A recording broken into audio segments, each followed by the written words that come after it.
where's this leave Adrian Peterson? Well, boy, I can only imagine what he's going through now after making $16-17 million last year, due to make $18 million this year, and I think whatever's out there for him is a fraction of what he's used to making. I think teams are playing it smartly. He needs to come to grips with the fact that the money isn't going to be there. He needs to see what Eddie Lacy signs for. He needs to see what some of these other guys sign for before he realizes, you know what, I'm not going to get what I'm used to. And he may decide to just wait. And isn't that his best play? He doesn't like the off-season program. He told me last year that the grind of the off-season program is one of the reasons why he'd possibly retire sooner than he otherwise would.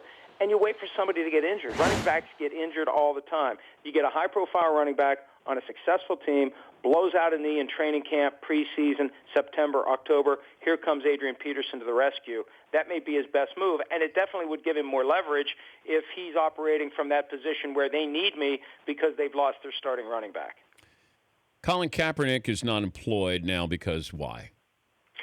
Well, look, I think that his national anthem protest from last year is a big part of this. If he was Tom Brady, he would have a job.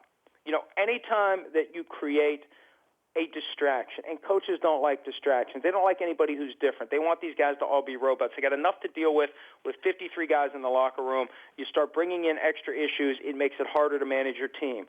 Not that it's right or wrong, that's just the way it is. If you're a great player, they'll find a way to deal with it. If you're marginal, they're going to find a way to not deal with it. And I think the problem is there may be coaches out there that think Colin Kaepernick could help their team. I bet if you attach Hugh Jackson to a lie detector test, he'd say, yes, he's by far the best option we're going to have this year in Cleveland. But you have to wonder, higher up in the organization, what do the owners think? Are they afraid fans are going to revolt? Now, look, Browns fans have been suffering through a lot of bad football for the last generation. I don't think they're going to flee the team if they sign Colin Kaepernick.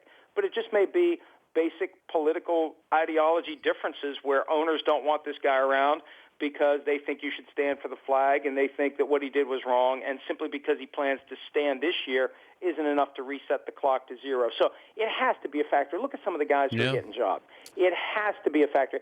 16 touchdown passes and 4 interceptions last year for a team that otherwise was crap. How do you not at least bring him in, talk to him, let him run, let him throw, and then make a decision? The fact that it's been crickets for the last 16 days, I think, allows us to come to the conclusion that something fishy's going on. Any traction with this Johnny Manziel meeting with Sean Payton and the Saints? I think you got to read the tweets carefully from Ian Rappaport.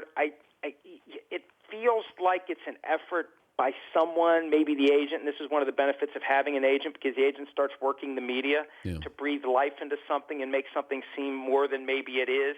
It's one thing for Sean Payton to take an interest in Johnny Manziel. It's another thing for Sean Payton to be interested in hiring Johnny Manziel.